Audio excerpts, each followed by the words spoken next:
Bonjour à tous, c'est Book. Aujourd'hui nous allons voir ensemble les explications du carom, partie rapide.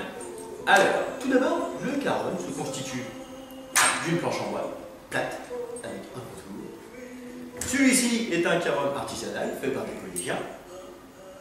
Donc vous pourrez constater que la taille des trous est nettement plus grande que celui traditionnel.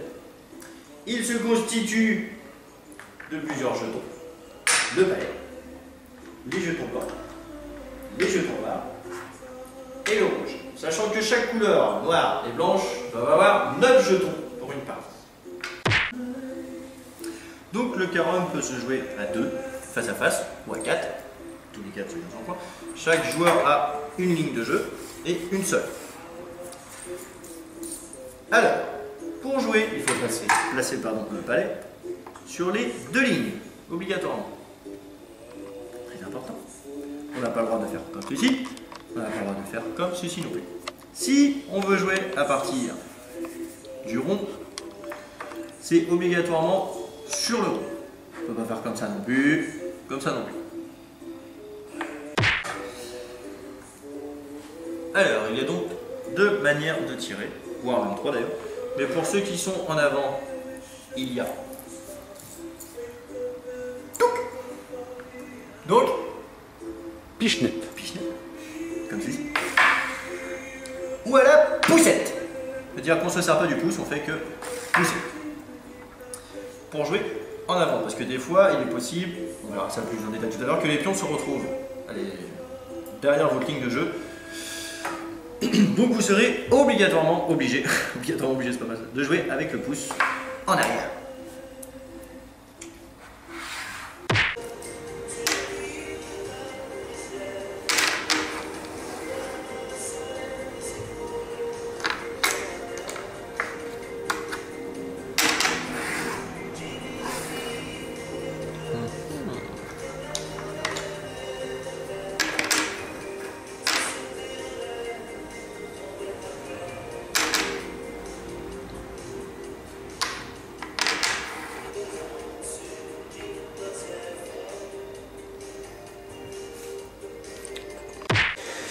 Donc pour commencer une partie, cela se fait au tirage au sort, donc vous prenez le palais, main dans le dos, etc. ou pile ou face avec une pièce, à vous de voir.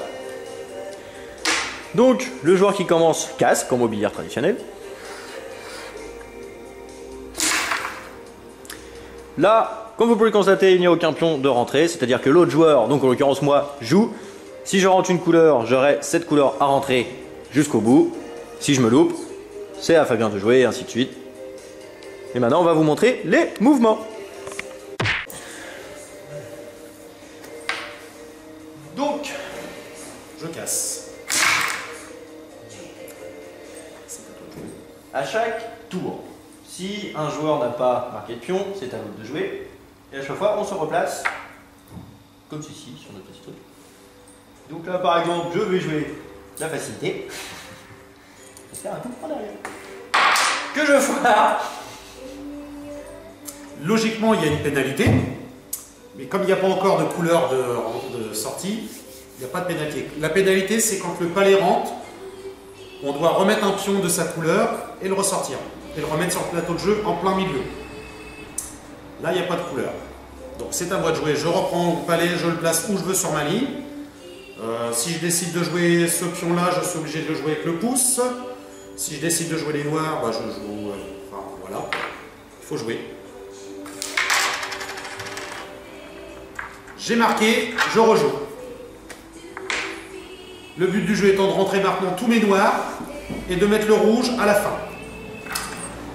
Pour ce faire, donc j'ai le droit d'utiliser directement mon palais pour taper mes pions, mais je peux aussi taper dans les pions de la couleur de mon adversaire pour rentrer les miens.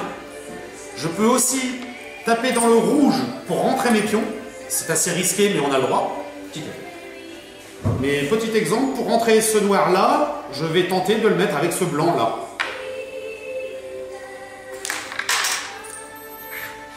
Voilà qui est fait.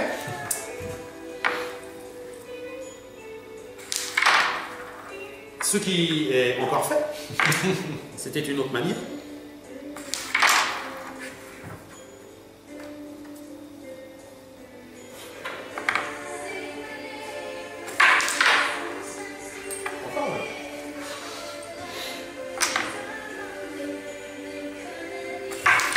Ah, j'ai rentré un blanc. Il n'y a pas de pénalité.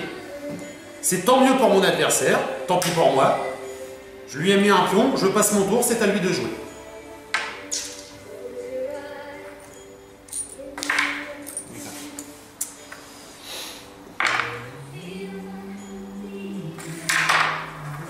Toujours tant mieux. Il est gentil, il m'aide.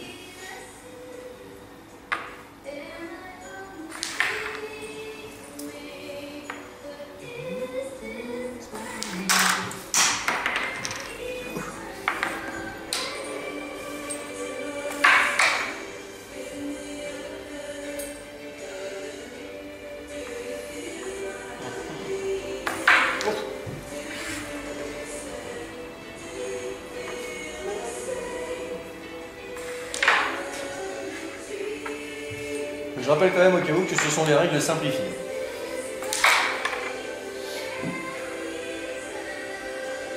Si d'ailleurs vous désirez voir le vrai règlement, alors soit vous avez la possibilité d'attendre la prochaine vidéo de notre part avec une vraie partie, ou de cliquer sur le lien qui, si j'ai bien fait mon travail, s'affichera tout de suite en bas de l'écran, qui vous amènera sur le site de la Fédération Française de Carom, où vous trouverez le vrai règlement.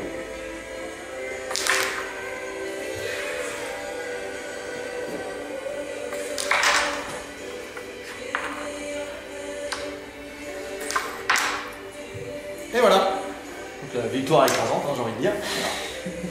Donc comme vous avez vu, pour rentrer les pions, on peut les rentrer dans absolument tous les trous. On n'a pas obligation d'aller jouer sur les trous d'en face. On peut vraiment se servir de tous les trous pour rentrer ses pions. On peut taper les pions de sa couleur. Donc si bien entendu les pénalités, alors les pénalités existantes, c'est quand je rentre le palais directement. Là, j'aurais dû remettre un pion de ma couleur au milieu. S'il n'y avait eu rien, je le mettais sur le centre. S'il y en avait déjà un, je le mettais par-dessus. S'il y en avait eu un à cheval sur le rouge, eh bien, je devais le poser pour être le plus au milieu possible. Donc, il aurait dû être comme ceci. Les pénalités existantes aussi, c'est si je tape et qu'un pion, peu importe la couleur, sort du plateau de jeu, je dois remettre un pion au milieu, c'est une pénalité. Si le palais sort du plateau de jeu, je dois remettre un pion, pénalité. Voilà. 3 pénalités existantes. Et donc une partie se joue, même en partie simplifiée, en 2 manches, puisqu'il y a toujours une revanche, voire une belle, mais avec Jean-Pierre, il n'y a jamais de belle. Pour le moment. Bon, voilà. Bah écoute, je propose pour finir cette vidéo de partir sur un. Vous voulez une petite revanche? Non, une vraie partie. Une vraie partie. Ah. Une vraie partie avec les règles simplifiées. Avec règles simplifiées, bien entendu. Donc tirage au sort, fil ou passe. Et sans tricher cette fois, hein, pas comme avec la clé de voiture.